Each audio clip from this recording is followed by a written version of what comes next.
The wind never sleeps out here. On the oil rig, surrounded by the endless gray expanse of the North Sea, the horizon blurs into a steel-colored fog that makes you question where the sky ends and the water begins. Nights are the worst. The howl of the wind through the rig's skeletal metal frames carries a loneliness that gnaws at your mind. Out here, isolation isn't just a feeling, it's a living thing.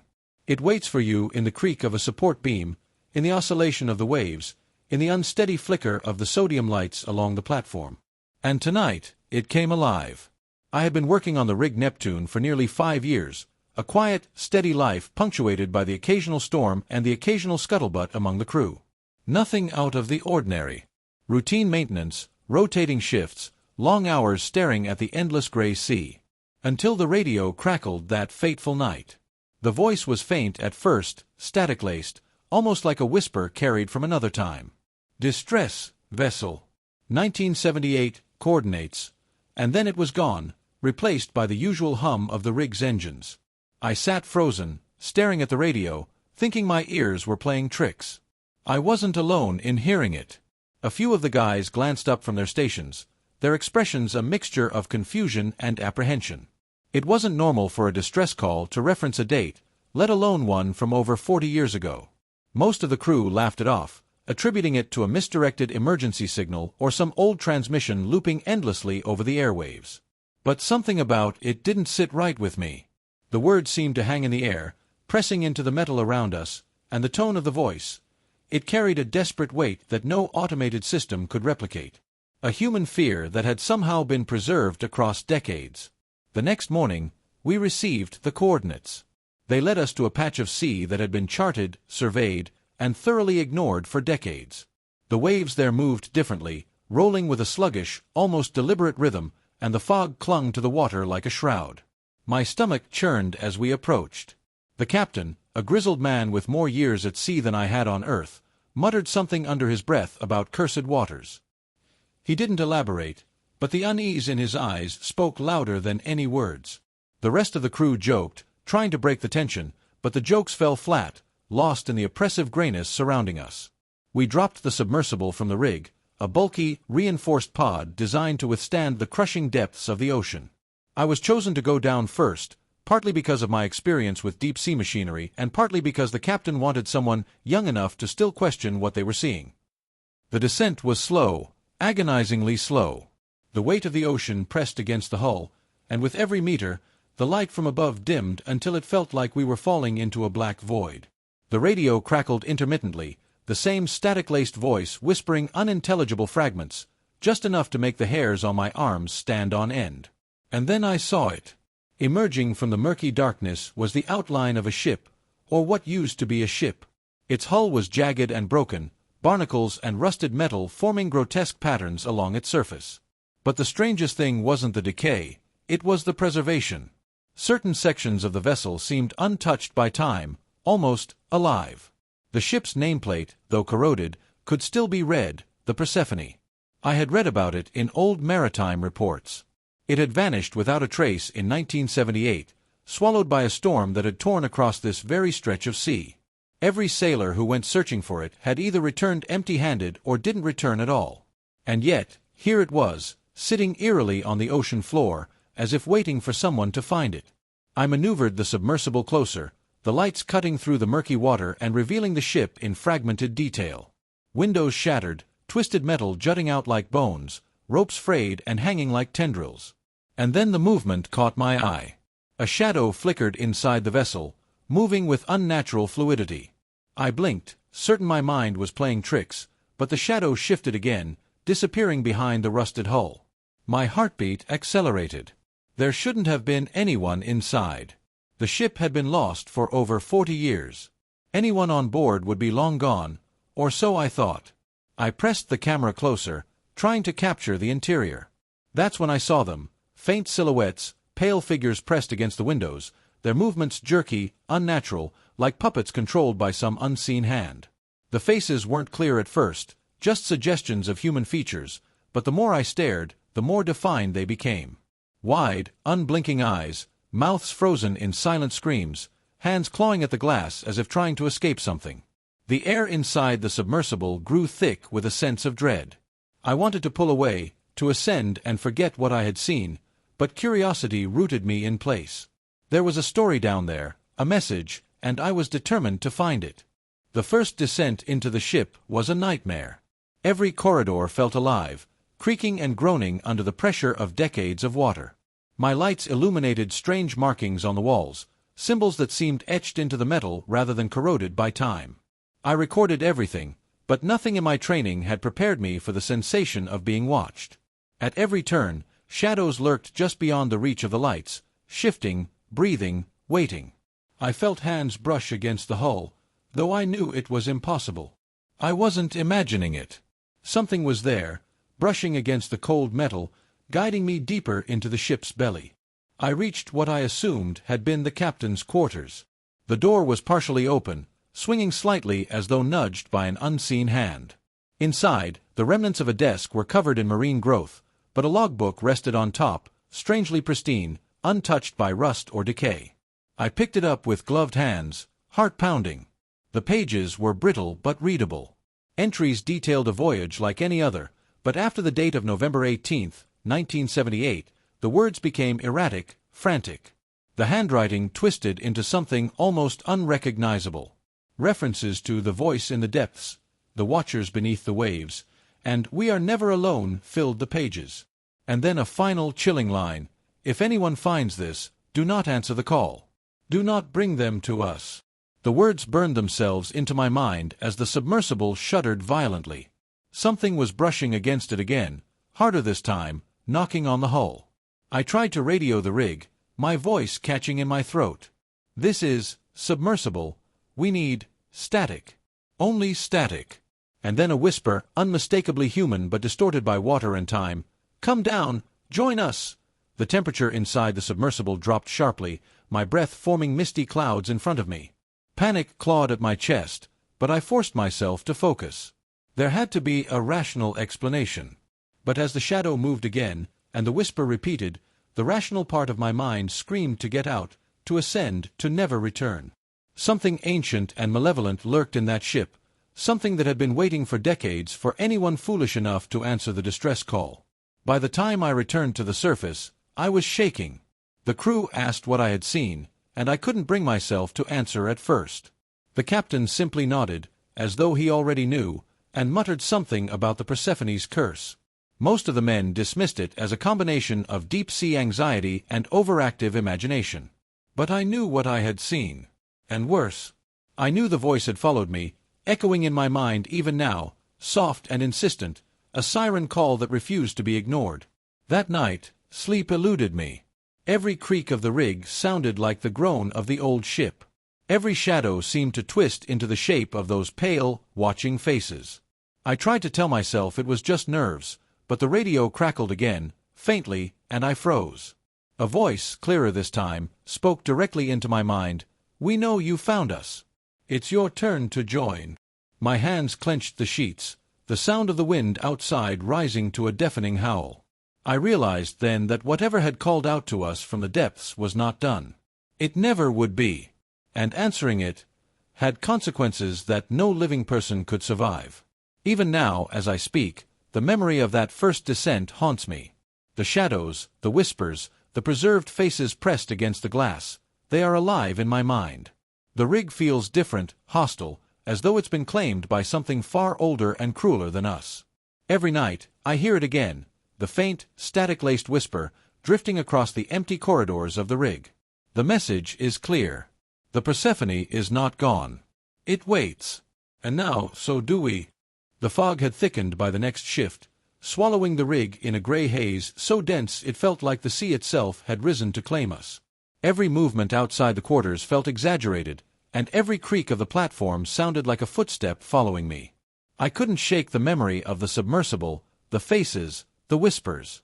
And then the radio crackled again. Static first, long and drawn out, and then the words, "We're waiting, we're watching." No one else seemed to hear it, but the hair on the back of my neck stood at attention. My hands shook as I clutched the receiver, unsure whether I was listening to the wind or some unholy intelligence from the depths.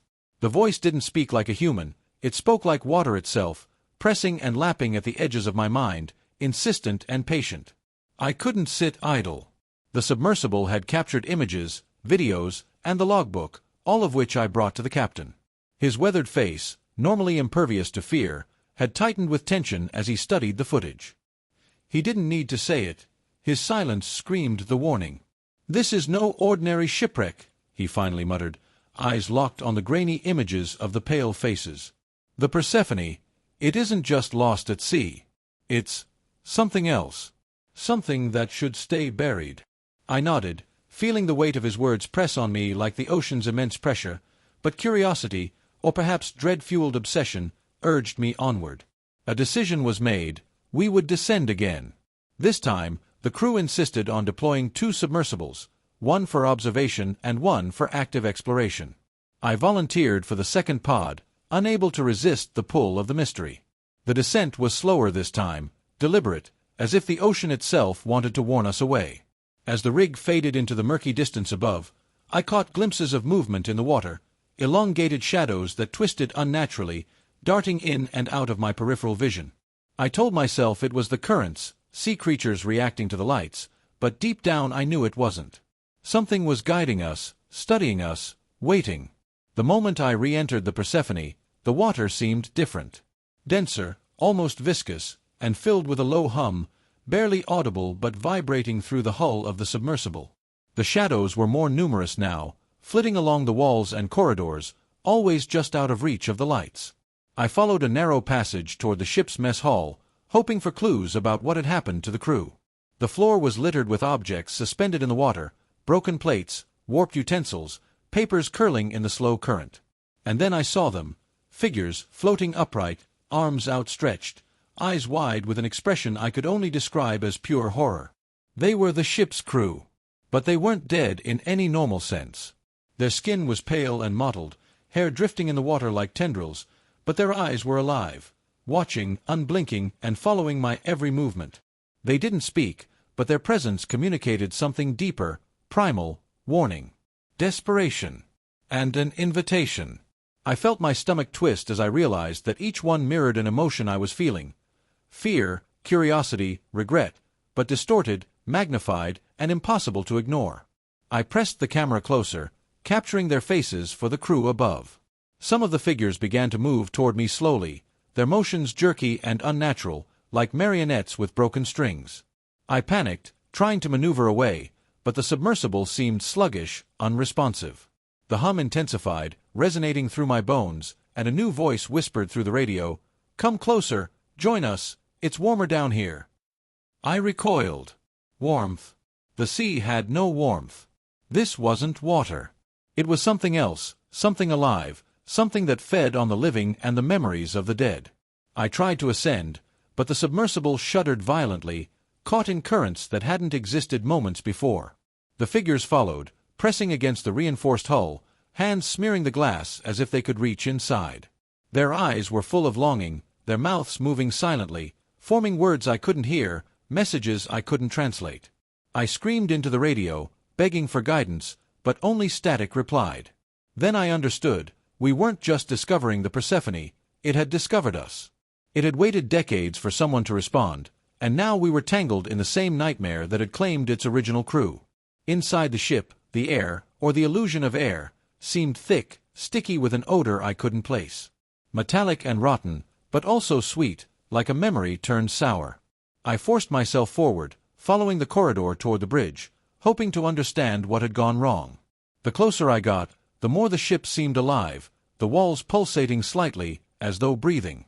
And then I saw it, the captain of the Persephone, suspended in a frame of rusted metal, eyes wide and black, a permanent scream etched across his face.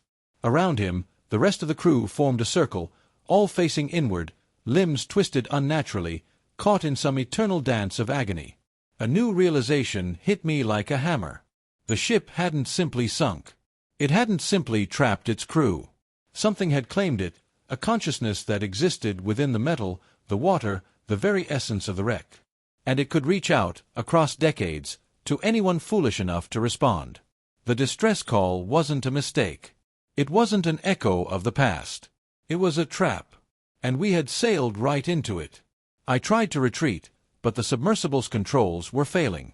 Instruments flickered, lights dimmed, and the whispering voice became louder, more insistent. "Stay! Stay with us! Forever!" Shadows coalesced into figures inside the water, faces pressing against the hull, their unblinking eyes wide with need. One pressed a hand flat against the glass. I swore I could see the imprint of fingers, ghostly yet tangible, smudged across the viewports. Panic surged. I hammered the controls, managing to reverse the pod and claw my way back toward the ascent point. The ship's interior blurred past me, corridors twisting impossibly, like the vessel itself was bending space, trying to trap me in its watery labyrinth. Finally, the submersible shot free from the wreck's grasp. I ascended rapidly, the oppressive weight lifting with every meter. The fog above the water seemed to part slightly, revealing the faint lights of the rig like distant stars. When I broke the surface, the calmness was almost cruel, as if the ocean had never threatened me at all. The crew rushed to the edge, shouting questions I barely heard over the hum of adrenaline and terror. I stared back at the coordinates, the site now appearing as nothing more than a flat expanse of gray waves. The Persephone had vanished, leaving no trace, as though it had never been there. That night, sleep was impossible. The whispers had followed me, faint and insistent, like the submersible had carried them into my mind. In dreams, I floated through the ship's corridors, surrounded by faces frozen in despair, beckoning, always beckoning. Sometimes, I could swear I saw shadows in the corners of my cabin on the rig, fleeting and impossible, vanishing when I blinked. The radio emitted low static at odd intervals, almost rhythmic, like a heartbeat. And through it, the same words, repeated over and over, "You will return. You will join us." By the third night, several of the crew began to complain of nightmares, of unexplained tremors in the rig, of cold spots that appeared and disappeared without reason. Some refused to work, claiming the area around the Persephone was cursed. I didn't argue. I understood now. The wreck wasn't just a ship, it was a living tomb, a snare, a conduit for something that fed on fear and time. And worse, it wasn't content with those who had died. It wanted more.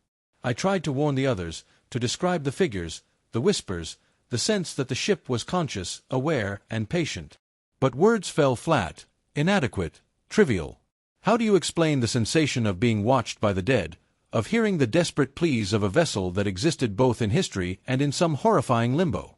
The more I tried to explain, the more I realized something terrifying. The Persephone had marked me.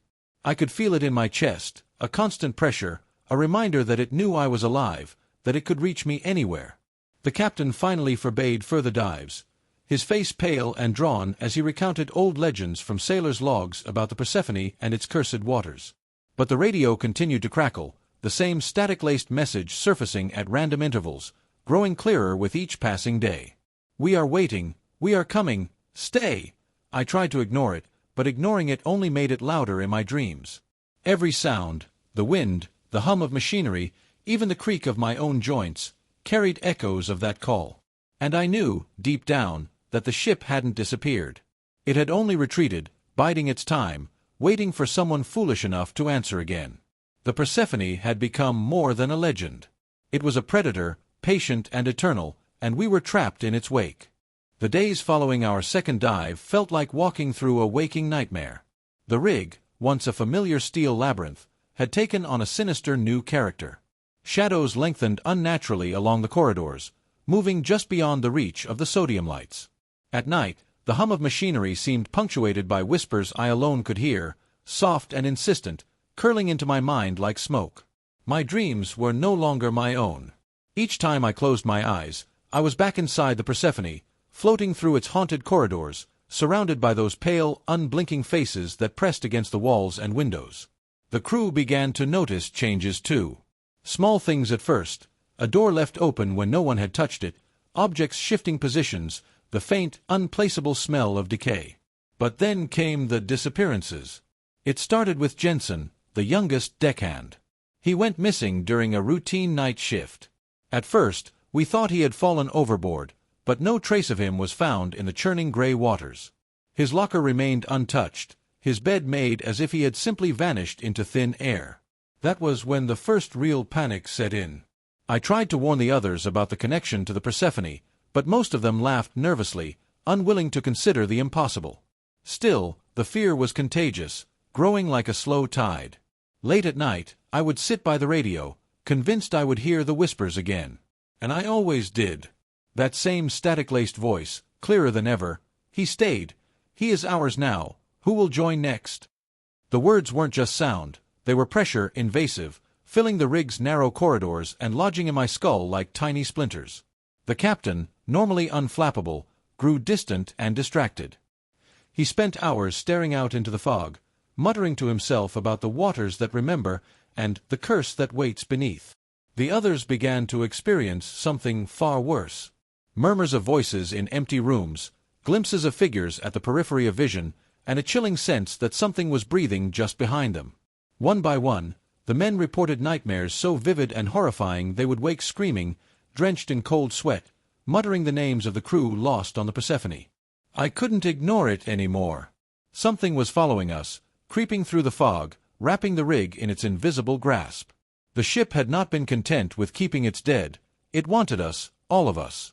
The rig itself felt alive, as though the metal beams and pipelines were extensions of the ship, bending and creaking in response to its will. Lights flickered at precise intervals, engines shuddered without mechanical explanation, and the sea itself seemed to swell and contract like the chest of a sleeping beast. One night, driven by a combination of fear and obsession, I descended in the submersible alone. The fog on the surface was nearly impenetrable, the lights of the rig fading behind me as I slipped below the waves. My hands were clammy on the controls, and every creak of the pod made me jump. But I had to know. I had to see what had become of the Persephone and its ghostly crew. The wreck was different this time. It had changed, somehow grown. Rusted beams now curved in impossible angles, corridors twisting in ways that defied the laws of physics. Shadows moved along the walls without source, and the water was thick with a dark haze that clung to the submersible like tar. As I approached the mess hall, I saw them again, the figures. But now they were active, moving with a disturbing intelligence. They followed a rhythm, a cadence that made my stomach lurch. They weren't simply remnants of the dead. They were predators, organized, aware, waiting for the next visitor to claim. I tried to capture footage, but the cameras began to malfunction. Static and strange distortions consumed the images, turning human faces into grotesque masks. And then I saw something I wasn't supposed to. The eyes of the figures glowed faintly, phosphorescent, like they were fueled by some unholy energy. They were staring directly at me, not through the glass, but into my mind. Panic clawed at me as the whispering voice returned, this time louder, angrier, more commanding, "Join! Join! Join!" I spun the submersible, trying to retreat, but the corridors seemed endless, looping impossibly, twisting in on themselves. It wasn't water resisting me, it was the ship. It had learned, adapted, and now it could manipulate space within its own hull. Every attempt to turn back led me deeper, and every turn revealed more of the crew, their faces frozen in agony, hands reaching out as if to pull me into their watery prison. By the time I managed to surface, hours had passed, or at least it felt that way. The rig loomed above, shrouded in fog, eerily silent. The crew noticed the change in me immediately. I was pale, trembling, and silent, clutching the controls as though they might slip from my hands at any moment. When I tried to explain what I had seen, no one believed me, not entirely. But the fear in their eyes betrayed their disbelief. They had begun to feel it too. The rig was alive with something ancient, patient, and hungry. Then the disappearances started in earnest. Crewmen vanished in pairs, sometimes in plain sight, sometimes during routine checks. We found signs of struggle, scattered tools, broken railings, gloves floating in the mist, but never a body. It was as if the sea itself had claimed them, or worse, pulled them into another realm entirely. Each time, the whispers grew louder in my mind, pressing me, beckoning me toward the coordinates of the Persephone. I knew then that this was no longer about curiosity or exploration. It was survival. And yet, an impossible part of me wanted to answer. Every fiber of my being screamed against it, but the ship's call was seductive, promising understanding, escape from the terror that surrounded us. The voice whispered of secrets, of time folded into water, of lives preserved beneath the waves. It promised that if I came, I could see everything, know everything. The fog thickened again, the rig creaking under invisible weight. I stood on the deck one night, staring into the gray abyss, feeling the pull of the water, the pull of the Persephone. The rig felt hollow, empty, as though the vessel's presence had already begun to claim it, transforming it into something other, a shadow of its former self. My hands tightened on the railing as I heard the voice, unmistakable now, clear and direct. "It's your turn. Come join us. It's warmer down here." Somewhere below, the shadows stirred. I knew it was listening, waiting, calculating. And I knew that if I didn't act, I would be next. If I did act, I might find something far worse than death. But at that moment, staring into the abyss, I understood something terrifying. The Persephone was not just a ship. It was a mind, a predator, an intelligence older than the ocean storms, patient enough to wait decades, meticulous enough to trap anyone who heard its call. And it had chosen me. Sleep became impossible. Every corner of the rig seemed to twist into impossible shapes, shadows flickering just beyond vision. The crew avoided the mess hall, avoided the radio room, and whispered of the ship beneath the waves. By now, no one laughed at my warnings. We were all trapped in the same nightmare, the unseen chains of the Persephone binding us tighter with every passing hour. And the voice never stopped. It spoke to me constantly, through static, through dreams, through the invisible corridors of my mind. "Come, come, come, join us!" I tried to resist, tried to focus on my duties, but the pull was irresistible. The Persephone was patient, and I was beginning to understand that patience was far more dangerous than fury. Time itself bent around the ship, folding past and present, dead and alive, into one horrifying continuum. And I realized, with a sinking certainty, that there might be no escape. The rig itself began to change. Crews swore they saw figures moving along the catwalks at night, glimpsed reflections that weren't their own in the windows, heard whispers in empty rooms.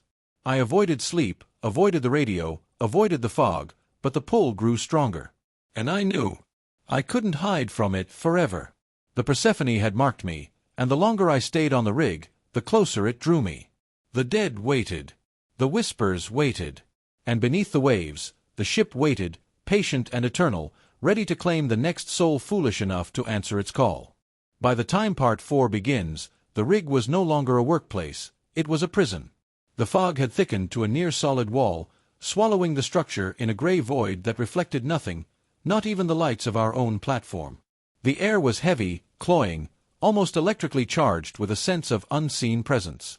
Every creak of the metal, every sway of the rig in the rolling waves, sounded deliberate, like the groan of a beast lying in wait. And I knew, with an icy certainty, that it was watching us. Disappearance had become routine. One moment, a crewman was working the controls or walking along the catwalk. The next, he was gone. No screams, no splash in the water, no sign of struggle, just absence. Jensen had been the first, then Mark and Lewis. Some of the men swore they saw glimpses of them wandering the rig at night, pale-faced, eyes unblinking, whispering in strange voices. Others dismissed it as stress or hallucination, but I had seen it. I had seen those faces pressed against the hull of the Persephone, and I knew the rig was now an extension of the same nightmare. The voice had grown stronger, more invasive. No longer confined to the radio or the submersible, it now whispered into my mind constantly, even when I tried to focus on tasks or sleep. "Join us, come down, stay!" It pressed against the walls, rattling the equipment, vibrating through the steel beams. Sleep became impossible. Every blink brought images of the ship's interior, corridors twisting impossibly, shadows curling around corners like living smoke. My reflection in the windows no longer looked like me. My eyes were darker, haunted, mirroring the pallor of the Persephone's crew. One night, the rig's alarms blared suddenly, piercing through the fog and the static of the radio. A submersible had vanished, disappeared from the docking bay, as if it had simply been swallowed. No one had been inside it, yet the sense of dread it left in its wake was palpable. Panic spread among the crew. We were no longer dealing with a sunken vessel, we were dealing with something alive, something capable of reaching across the water, across time, to take what it wanted. I couldn't stay idle. Against the captain's orders, I prepped the remaining submersible for another dive. The fog outside seemed to lean toward me, pressing against the hull, urging me downward. As I descended, the water thickened unnaturally, slowing the pod, twisting the beams of light into impossible shapes. Then, emerging from the murk, the Persephone revealed itself again, But this time, it was different. The ship's hull pulsed as though it had a heartbeat, tendrils of rust and barnacles stretching outward like arms, reaching toward me. Shadows moved within the vessel, their motions synchronized, purposeful. Inside the ship, I saw the crew of 1978, or what was left of them. Their bodies were grotesquely twisted, limbs locked in unnatural positions, mouths frozen in silent screams. And yet, their eyes were alive, reflecting my own fear, pulling me in. I tried to maneuver the pod away, but the corridors seemed endless, looping back on themselves. The voice came again, louder and commanding, "Come closer, join the fold, you cannot resist." Panic clawed at me as the figures pressed against the pod, pale hands smearing the viewport, distorting my reflection, erasing the line between myself and them. Then I saw something new, faces that weren't human, grotesque and elongated, staring with unblinking intensity.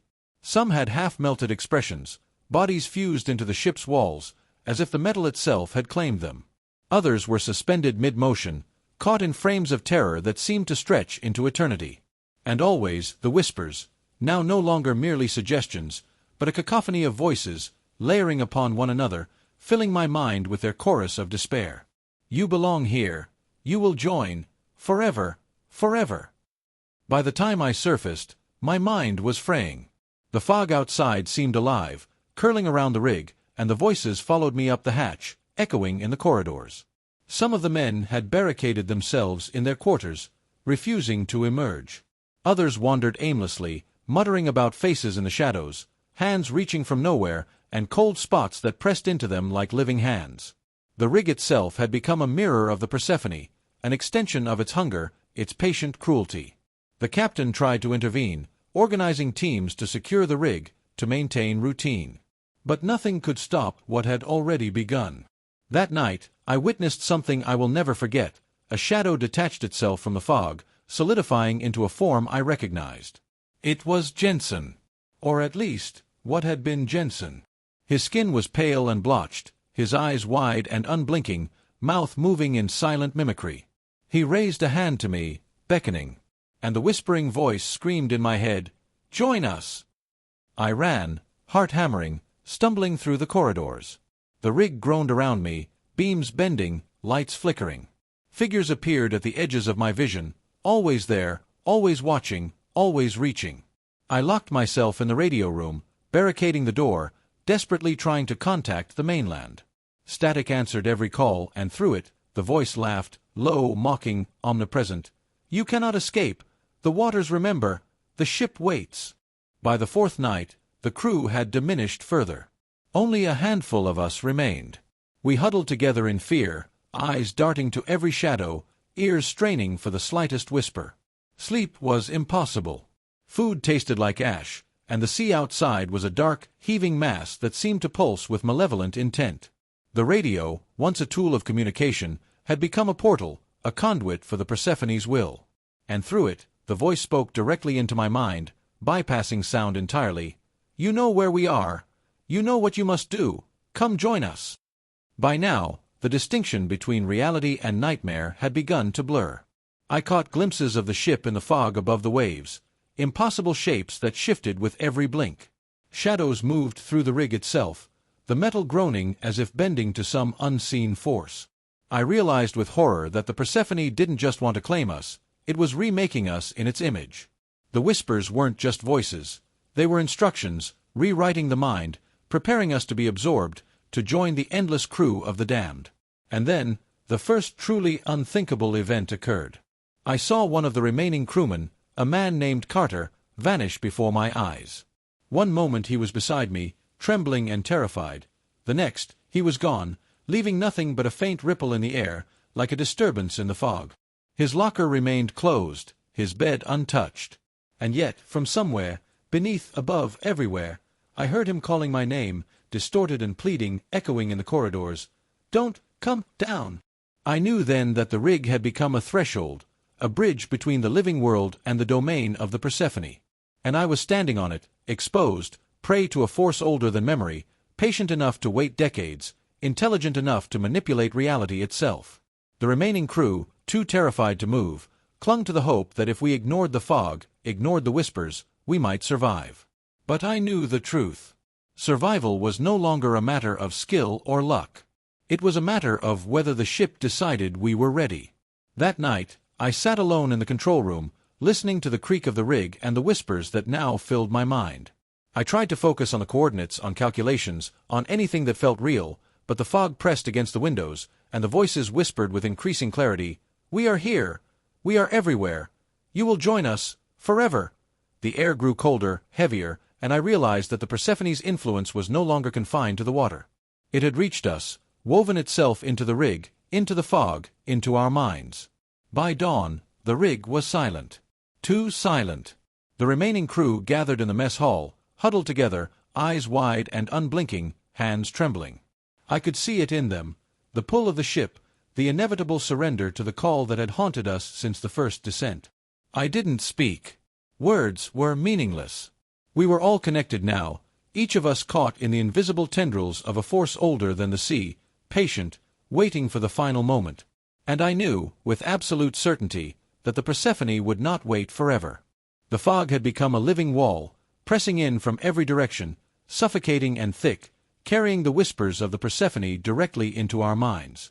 I could feel it in my bones, a cold, invasive presence that blurred the line between the rig and the sunken ship below. By now, only a handful of us remained. The others had vanished, absorbed, claimed, or driven insane. The rig no longer felt like steel and machinery. It was an extension of the wreck, its corridors twisted, halls bending impossibly, every shadow alive. That morning, the captain called a meeting. His hands shook as he laid out what remained of the ship's original logbook, the entries still warped and water-damaged but filled with warnings we had ignored. He spoke in low, urgent tones. "It doesn't want just the rig. It wants us. All of us. It's patient, but patient doesn't mean merciful." His eyes darted to the fog, as though he could see it moving, breathing, circling us.